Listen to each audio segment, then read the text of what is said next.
Yeah.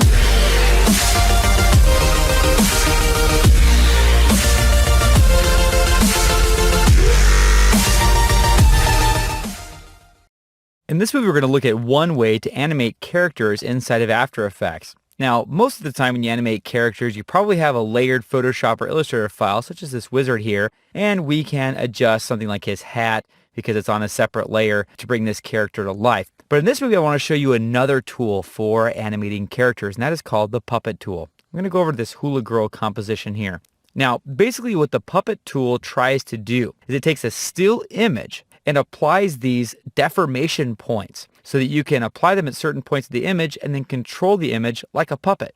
Here's how to do this. First, I'm going to select the layer that I'm going to use the puppet pins on.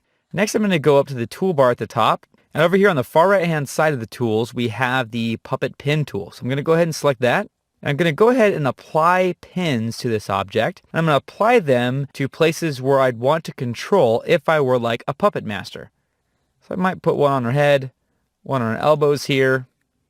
Now in this case, this is all one layer, and the hands are basically attached to the head, so not much we could do there. If her hands were separate from her head, we'd probably put pins in her hands as well. Maybe one on her chest and one at the bottom of her torso. Now what's phenomenal about the puppet tool is that when you put your cursor back over one of these puppet pin points, you get a little move icon, and you could then click and drag and move portions of your object around. Now, if you notice, while I'm moving around her waist, you can see movement up at the top by her neck.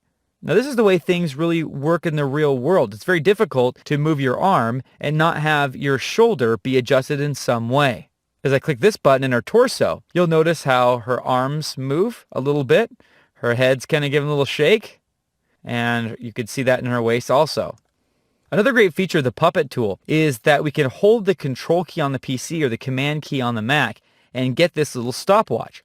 If we then hold down the controller command key and move this, then basically we can sketch out the motion. So I'm moving my mouse left and right, back and forth, and After Effects actually remembers that motion. So now when I preview this animation, you can see that she has a little shake in there. All my motions are automatically picked up and animated by After Effects with very, very little effort on my part, even with the mouse. Not too shabby.